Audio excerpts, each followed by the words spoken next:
بسم اللہ الرحمن الرحیم۔ السلام علیکم ورحمۃ اللہ وبرکاتہ۔ میں ہوں ناصر شہزاد اور آپ دیکھ رہے ہیں بول کے لب آزاد ہیں۔ ناظرین، آج ہم گفتگو کریں گے محمد مطلوب انقلابی کے بیٹے محمد ولید انقلابی کے بارے میں، جن کو گزشتہ دنوں ان کی جماعت پارٹی نے کھریٹا حلقہ سے اپنی پارٹی کا سربراہ، رہنما اور آئندہ امیدوار اسمبلی کے لیے چنا ہے، اور ان کی وفات کے بعد ان کو ان کے خاندان والوں نے، ان کے ہمدرد لوگوں نے، ان کے دوستوں نے ان کا جانشین مقرر کیا ہے۔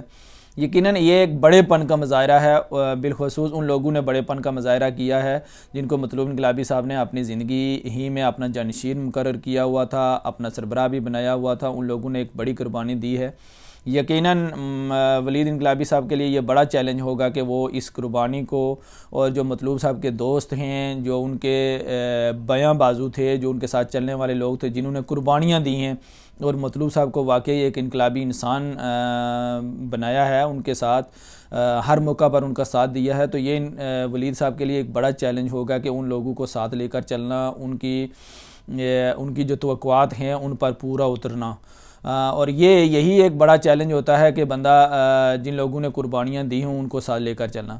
ساتھ ساتھ ناظرین، ہم یہ بھی گفتگو کریں گے کہ مزید ان کے لیے کیا چیلنجز ہیں۔ ایک تو ہم یہ بات کہنا چاہیں گے کہ چونکہ جس وقت مطلوب انقلابی صاحب میدان سیاست میں آئے تھے تو ان کے لیے ان کے پاس کوئی رول ماڈل نہیں تھا، نہ ان کے خاندان والوں کے پاس تھا، اور نہ ہی ان کے دوستوں کے پاس، اور نہ ہی اس علاقے میں کوئی رول ماڈل اس طرح سے موجود تھا، اگرچہ تھوڑے بہت لوگ موجود تھے۔ لیکن اب ولید انقلابی صاحب کے لیے سب سے بڑا چیلنج یہ ہے کہ انہوں نے بھی، چونکہ لوگوں نے ایک دور دیکھا ہے مطلوب انقلابی صاحب کے حوالے سے، اب لوگوں کی خواہشات ظاہر ہے ایک جگہ پر پہنچ چکی ہیں اور یہاں سے کچھ زیادہ وہ دیکھنا چاہتے ہیں۔ اس لیے ان کے لیے یہ بڑا چیلنج ہوگا کہ وہ جس طرح کے محمد مطلوب انقلابی تھے، یہ بھی اسی طرح کے انقلابی بنیں۔ اور ان کے لیے یہاں پر مطلوب انقلابی صاحب کی صورت میں ایک پلس پوائنٹ یہ بھی ہے کہ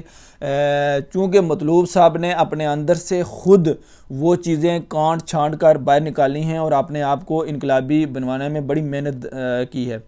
لیکن ان کے لیے یہ پلس پوائنٹ ہے کہ ان کے پاس ان کے والد کی صورت میں ایک رول ماڈل موجود ہے۔ یہ تو ساری چیزیں انہی ہی کی کاپی کر لیں اور مزید کچھ چیزیں یہ سیکھ لیں جو جدید دور کے مطابق ہیں، تو میں سمجھتا ہوں ان کے لیے یہ سب سے بڑی آسانی رہے گی۔ اور یہاں پر ان کے خاندان والوں کے لیے ایک سب سے بڑی بات یہ ہے کہ انہوں نے یہ دیکھنا ہے کہ مطلوب صاحب کی زندگی میں انہوں نے کہاں کہاں غلطیاں کی ہیں، ان کی جماعت نے بھی دیکھنا ہے کہ انہوں نے کہاں کہاں پر غلط فیصلے کیے ہیں۔ اب وہ غلطیاں اور وہ فیصلے ان کو یہاں دہرانے نہیں چاہیے، ولید انقلابی صاحب کے اوپر نہیں دہرانے چاہیے۔ اب ان کی یہ ذمہ داری بنتی ہے کہ یہ ان کو ڈبل انقلابی بنائیں۔ ایک تو وہ مطلوب انقلابی کا پورا نقشہ ان کے اندر جذب کر دیں اور یہ خود جذب بھی کر بھی لیں، اور دوسرا یہ ہے کہ جدید دور کے مطابق جو چیزیں ہیں وہ بھی ان کے اندر، اور جو غلطیاں کی ہوئی ہیں ان کو نہ دہرائیں اور ان کو لے کر چلیں، تو یہ ڈبل انقلابی بن سکتے ہیں۔ یہاں ولید صاحب کے لیے ایک پلس پوائنٹ یہ بھی ہے کہ چونکہ ایک یہ ناگہانی موت ہے، جوانی کی موت ہے، اور ہر آنکھ اشک بہار ہے، ہر فرد یہ سمجھتا ہے اس کے جسم کا حصہ کوئی چلا گیا، اس کے خاندان کا کوئی فرد چلا گیا ہے۔ اس والے سے ان کو یہاں پر ایک ان کی ہمدردی کی بھی حمایت حاصل ہوگی، اور وہ لوگ جنہوں نے مطلوب صاحب کی زندگی میں کہیں کوئی غلطی کی ہے، ان کے ساتھ کہیں کوئی ناراض ہوئے ہیں یا ان کے فیصلے کو نہیں مانا، وہ پارٹی کے اندر ہوں، خاندان کے اندر ہوں یا علاقے کے اندر ہوں، وہ لوگ اپنی اس غلطی کو دوبارہ نہیں دہرائیں گے، بلکہ وہ اپنی غلطیوں کا ازالہ کرنا چاہتے ہیں، اور وہ ولید صاحب کی سپورٹ کے ذریعے ہی اپنی غلطیوں کا ازالہ کریں گے تاکہ ان کے جو روح ہے اس کو وہ تسکین ہو جائے۔ یہ بھی ان کے لیے ایک پلس پوائنٹ موجود ہے۔ اور ایک اور چیز ہم یہ کہنا چاہتے ہیں کہ چونکہ ولید انقلابی صاحب ینگ ہیں، ینگ ہیں، اور ماشاءاللہ اچھے پڑھے لکھے بھی ہیں، انہوں نے اپنی ارلی ایج میں جو سیاست کا آغاز کیا ہے، اور ان کے پاس جو پاکستان کی ہم اوسط عمر کا اندازہ لگائیں تو 70 سے 80 سال تک جاتی ہے، اللہ ان کی زندگی دراز کرے، تو ان کے پاس ایک بڑا حصہ موجود ہے زندگی کا جس میں یہ کچھ کر سکتے ہیں، اپنے خاندان، اپنے علاقے اور اپنی سیاست اور اپنی جماعت کے اندر ایک بڑا لوہا منوا سکتے ہیں، چونکہ ان کے گھر کے اندر سیاست موجود ہے، ماڈل ان کے گھر کے اندر موجود ہیں، تو یہ ایک ان کے لیے بہت بڑا پلس پوائنٹ ہے کہ اللہ تعالیٰ ان کی زندگی بڑھائے، تو یہ بہت کچھ کر سکتے ہیں۔ اور یہاں پر جو بہت کچھ کرنے میں ہم ایک چیز ان سے یہ گزارش کرنا چاہتے ہیں کہ اگر ہم نبی صلی اللہ علیہ وسلم زندگی کا اندازہ کو اسٹڈی کریں تو 23 سال میں آپ صلی اللہ علیہ وسلم نے ایک نقشہ بدل دیا تھا۔ ویسے بھی کہتے ہیں کہ 25 سے 30 سال کسی بھی جگہ کو، کسی بھی علاقے کو، کسی قوم کو تبدیل کرنے کے لیے کافی ہوتے ہیں۔ آج ان کی 25 سال عمر ہے تو ہم امید رکھتے ہیں کہ 50-60 سال جب تک یہ اگر پہنچیں تو اس علاقے کا، آزاد کشمیر کی سیاست کا ایک نقشہ ضرور تبدیل ہونا چاہیے۔ اور اس نقشے میں جو ہمیں سب سے زیادہ تشویش ہے وہ یہ ہے کہ ہمارے ادارے آزاد نہیں ہیں۔ یہ ولید انقلابی صاحب کے لیے بڑا چیلنج ہے کہ ہمارے ادارے آزاد نہیں ہیں، ہمارے ادارے چند لوگوں کے ہاتھوں میں، چند برادریوں کے ہاتھوں میں، چند جماعتوں کے ہاتھوں میں، بلکہ صاحب اقتدار ہاتھوں میں یرغمال بنے ہوئے ہیں، کیپچر ہوئے ہیں۔ کوئی بھی فرد بغیر فون کے کام نہیں کرتا، کوئی بھی فرد بغیر پیسے کے کام کرنے کے لیے تیار نہیں ہے، کوئی بھی فرد اپنی برادری یا اپنے قریبی بندے کے علاوہ کسی کا کام کرنے کے لیے تیار نہیں ہے۔ ایک فرد کو برادری کی بنیاد پر، ذات پات کی بنیاد پر، بڑے اور چھوٹے کی بنیاد پر ترجیح دی جاتی ہے۔ یہ ان کے لیے سب سے بڑا چیلنج ہے کہ ہمارے ادارے آزاد ہونے چاہیے۔ اب یہ بتائیں ذرا، تعلیمی ہمارا ادارہ اتنا مضبوط ہونا چاہیے کہ اس کو خود پتہ ہو کہاں سکول دینا ہے۔ یہ تو کوئی بات نہ ہوئی نا کہ ہمارا ایم ایل اے یہ کہے کہ یہ سکول میں نے منظور کروایا ہے۔ یہ کوئی بات نہیں ہے کہ وہ کہے کہ یہاں ٹیچر میں نے بھرتی کیا ہے۔ وہاں تو محکمے کی ضرورت تھی، وہ یہ کہے کہ میں نے یہاں ٹرانسفارم دیا ہے، میں نے یہاں پر سڑک دی ہے، میں نے یہاں پل بنوایا ہے، میں نے یہاں پر بجلی دی ہے، میں نے یہاں پانی دیا ہے، میں نے یہاں لوگوں کے لیے کوئی اسپتال بنوا دیا ہے، لوگوں کو